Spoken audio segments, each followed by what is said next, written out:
40 के करीब हमारे कार्यकारिणी के सदस्य बनाए गए हैं और जो गुरुनाम सिंह जी का आदेश था भाई अपने संगठन को मजबूत बनाने के लिए इसका विस्तार करो, और उसी के अनुरूप हमने अपने संगठन का विस्तार किया है। जैसे हमने पूरी जींद जिले की कार्यकारिणी बनाई गई है, जिसमें उप प्रधान, महासचिव, कैशियर, संगठन सचिव, प्रेस प्रवक्ता और एडवाइज़र। इसी प्रकार से महिलाओं की भी पूरी कंप्लीट हो चुकी है हमारी कार्यकारिणी जिले की, जिसमें महासचिव, उप प्रधान और संगठन सचिव, कैशियर। इसी प्रकार से यूथ की कार्यकारिणी भी बनाई है और आईटी सेल का भी हमने विस्तार किया है। इसी प्रकार से स्टूडेंट की भी हमने कार्यकारिणी बनाई है, जिसमें बेटी प्रियंका को हमने जिला की प्रधान बनाया गया है। और इस प्रकार से हमने 40 पदाधिकारियों का आज यहाँ इस कमेटी में सबकी सहमति से पूरे जो हमारे इलाके के लोग थे उनको बुला के और सबकी सर्वसम्मति से इस कार्यकारिणी का पूरा विस्तार किया गया। और आंदोलन को मजबूती प्रदान करने के लिए और जितने भी समाज के अंदर ये हमारी लड़ाई सिर्फ कानून बदलवाने की नहीं, व्यवस्था परिवर्तन की भी लड़ाई है। इसलिए मोदी सरकार को कहना चाहेंगे कि जल्दी से जल्दी इन तीनों काले कानून को वापस लेने का काम करें, एमएसपी पर हमें कानून बना कर दे, और जो मजदूरों पर 4 कोड इन्होंने कानून बनाए हैं उनको भी निरस्त करने का काम करें। तो जो 40 अपने पदाधिकारी बनाए, कौन कौन से बनाए हैं? ब्लॉक, डिस्ट्रिक्ट, थोड़ा सा आईटी में और जिले की पूरी कार्यकारिणी। जैसे हमने एक महासचिव बनाया है जिले का, उप प्रधान बनाए हैं 4 और कैशियर भी बनाया है। इसके अलावा महिलाओं के उप प्रधान, क्यों महिला प्रधान तो हमारे पहले से थी, उप प्रधान, महासचिव, संगठन सचिव, और इसी प्रकार से आईटी सेल के, जैसे हमारे भाई सागर को हमने जिला का आईटी सेल का प्रधान बनाया गया है। यूथ की कार्यकारिणी भी बनाई गई है और स्टूडेंट की कार्यकारिणी भी बनाई गई। इसी प्रकार 40 आज पदाधिकारियों का हमने चुनाव किया। प्रधान जी, आपने जो नई कार्यकारिणी है, छात्रों पर, आईटी सेल पर और महिलाओं पर फोकस रखा है, क्या इस बात की क्या वजह है, क्या रही है? भाई वजह तो देखो, आज ये इंटरनेट का ज़माना है, तो जैसे सरकार हमारे मैसेज देने हैं, हमने साथियों के आंदोलन चलाया हुआ है, तो सरकार इंटरनेट बंद कर देती है। व्हाट्सएप का ज़माना, तो व्हाट्सएप के माध्यम से आईटी सेल का हमने इसलिए गठन किया है भाई सभी लोगों के पास मैसेज पहुंच जाए, अपने ग्रुप बढ़ाए।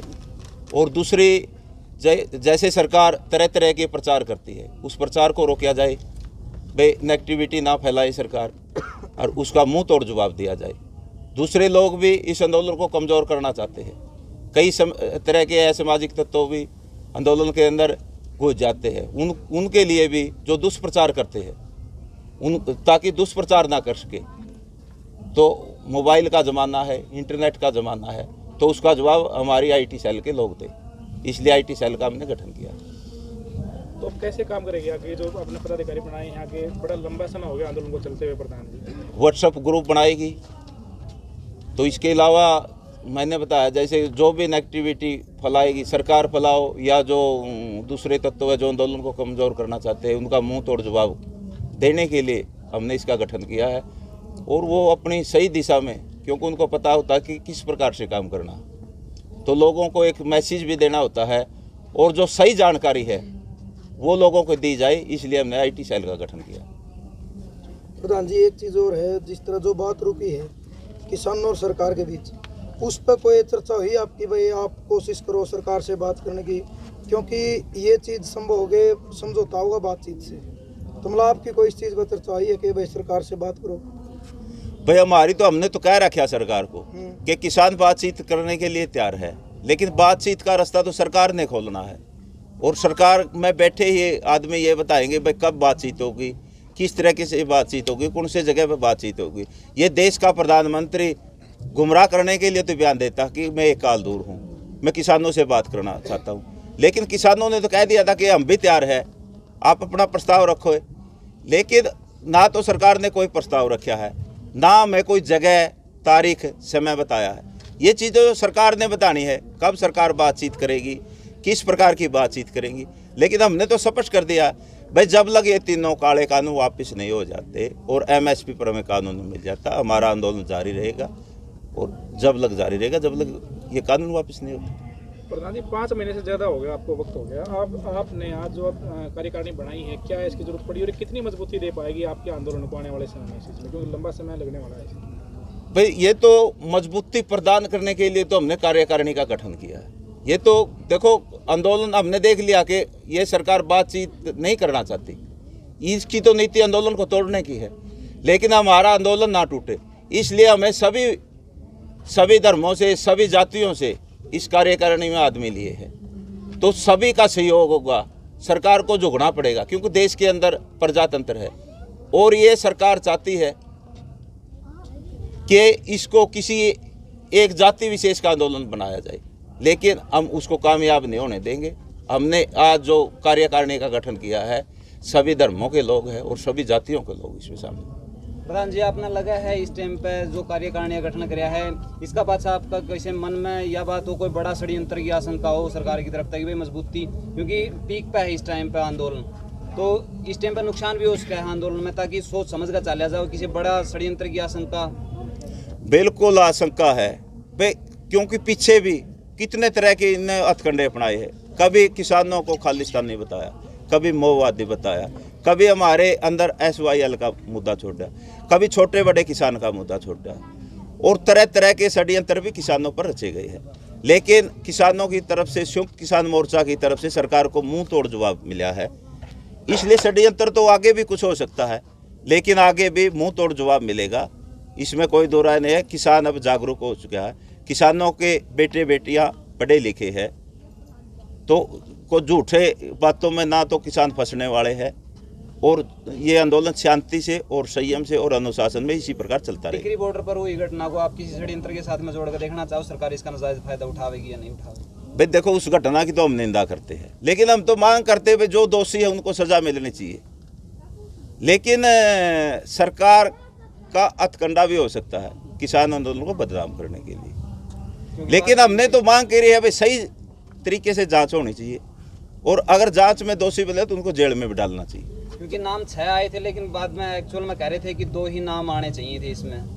भाई आपने अखबारों में पढ़ा हुआ, और हमने भी इस बात की पता करवाया है कि उसके पिताजी ने भी उसके अपनी जो शिकायत के अंदर 2 ही आदमियों को नाम दिए थे, लेकिन ये तो पुलिस का काम है, और सरकार इस आंदोलन को बदनाम करने के लिए उन्होंने FIR में 6 आदमियों का नाम लिया, जबकि शिकायतकर्ता उसका बाप है।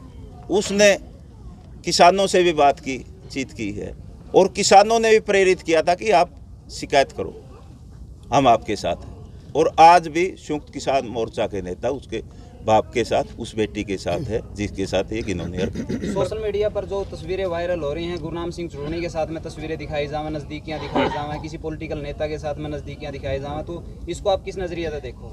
नज़रिया क्या है? प्रधानमंत्री के साथ दीप सिंधु की भी तो फोटो थी, अमित शाह की भी फोटो थी। फोटो तो कोई किसी के साथ खिंचवा लेता है, ये किसी को बैन थोड़ा होता है, आपके साथ मैं खड़ा हो जाऊं मेरी फ़ोटो आ जाएगी। फ़ोटो का ये कोई वो नहीं है। प्रधानमंत्री के साथ भी फ़ोटो थी दीप सिंधु की, अमित शाह के साथ भी फ़ोटो थी, और दूसरे नेताओं के साथ थी। क्या अमित शाह और प्रधानमंत्री भी दोषी थे क्या? अगर दोषी थी तो सरकार ने क्यों नहीं कार्रवाई करी अमित शाह पर और मोदी पर? फोटो कोई महत्व नहीं रखता आज के दिन। प्रधान जी, इस आखिरी सवाल आपसे, कोरोना काल है, हर रोज इतनी मौतें हो रही हैं, इतने केसेज आ रहे हैं, क्या सरकार को कोई विचार करना चाहिए इस स्थिति को देखते हुए? स्थिति बड़ी भयानक है कोरोना काल। भाई देखो, सरकार ने प्रबंध करना चाहिए इन चीज़ों का। आज ऑक्सीजन की बड़ी भारी किल्लत है, लेकिन इस सरकार के पास ना कोई ठोस नीति है, ना कोई एजेंडा है। इन्होंने जो बीच में कोरोना का जो निमन सत्र था, बीच में जो गैप आया है, उस दौरान सरकार हाथ पे हाथ धरी बैठी, ना कोई हॉस्पिटल बनाया, ना ऑक्सीजन का कोई प्लांट लगाया। लेकिन अब हम भी कहना चाहेंगे कि सरकार हॉस्पिटल भी बनाए, ऑक्सीजन का प्रबंध करे, और जो वैक्सीन वगैरह है वो लोगों को लगाने का, जो जन सुविधा देने का काम करे। युवाओं को जो जिम्मेवारी आपने दी है, चाहे उसमें लड़कियां हो चाहे लड़के हो, मतलब गांव में किस तरह पर काम करेंगे वो, उनका क्या कर्तव्य रहेगा? लोगों को जागरूक करना, युवाओं को साथ जोड़ना और इस आंदोलन को मजबूती प्रदान करना।